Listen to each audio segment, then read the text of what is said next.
Okay, let's get this thing started.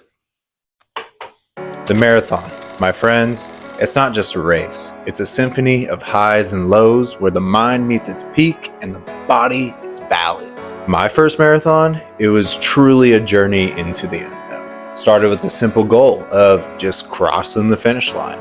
But as the miles started to stack up, so did the goals. Started out with sub 4, and then the ambitious 3:30 came around.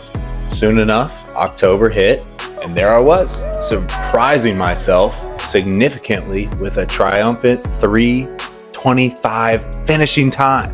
5 minutes under my goal. I truly couldn't believe it. There's a lot of things that you learn from the marathon. Limits are just pit stops in the road to greatness. Completing the marathon just isn't an achievement. For me, it's somewhat of a prelude to something greater, an even more intense challenge. Because in my mind, why just settle for the finish line?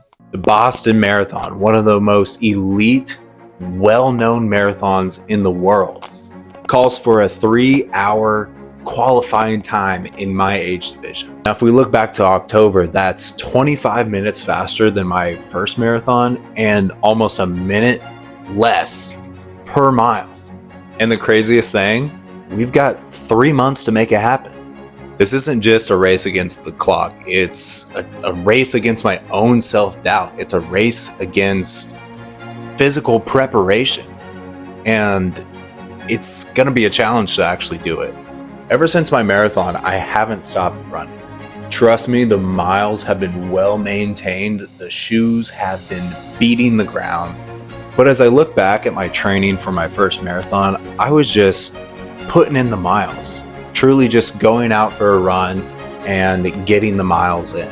I wasn't thinking about speed. I wasn't thinking about technique or hills. I was just getting out and going. One thing that I've started to do differently is I'm starting to incorporate speed training, track workouts, hill workouts, something called a fartlek. Had no idea what that was, but it's in the program now.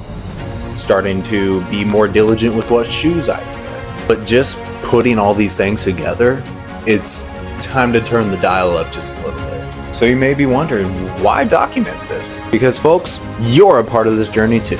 Just like in October, your support and the support from my loved ones and family, that was my rocket fuel to cross the finish line. Your accountability is truly my secret weapon. And now it's time to tell a new story. I owe it to you, I owe it to my family to truly just share this pursuit. April 20th, that's the day.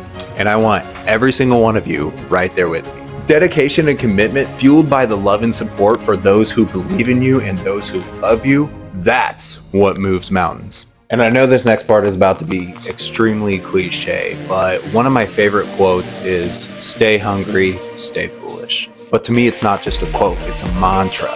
Always hungry for more, always willing to be just a tiny bit foolish, trying new things, going the extra mile. So why not chase a goal like this? For this goal, I'm bringing you all along with me. So if you want to see me do this, see me try to attempt this, hit that subscribe button, ding the noti bell, and let me know what you're striving towards. I'm excited to start this journey with you all. I'm excited to start this journey with myself and my family, and I want you there every single step of the way. So without further ado, welcome to the Road to BQ.